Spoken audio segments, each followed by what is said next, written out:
சொல்லுங்க. சென்சார் வாங்கி தானே ரிலீஸ் ஆகணும்.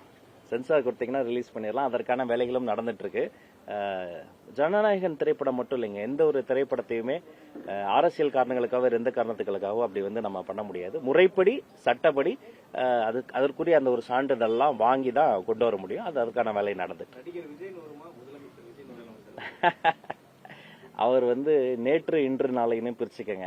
நேற்று அவர் நடிகர் விஜய், இன்று மாண்புமிகு தமிழ்நாடு முதலமைச்சர் விஜய், நாளை அவருடைய கையில் இல்லையா, அது காலத்தின் கையில் இருக்கிறது. என்ன தீர்ப்பு தர போறாங்க மக்கள், என்ன ஒழித்து வைத்திருக்கு நமக்கு தெரியாது. எங்களை பொறுத்த வரைக்கும் அவர் என்றும் தளபதி. நேற்று இன்று நாளை என்றும் எங்களுடைய பாசத்திற்குரிய தளபதி விஜய்.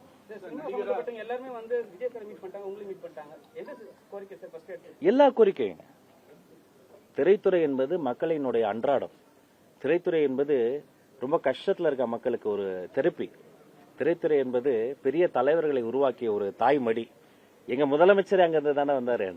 அதனால எல்லா கோரிக்கையுமே பரிசீலித்து எந்தெந்த கோரிக்கையை நிர்வாக ரீதியாக சரி செய்யணுமோ அதை பண்ணி, எந்தெந்த கோரிக்கைக்கு நிதி தேவை உண்டோ அதையும் பண்ணி, மாண்புமிகு தமிழ்நாடு முதலமைச்சர் திரு விஜய் அவர்களோடு கலந்து பேசி அவரினுடைய ஆலோசனை மற்றும் அறிவுறுத்தல்படி எல்லா கோரிக்கையும் ஒவ்வொன்றாக சரி செய்யப்படும்.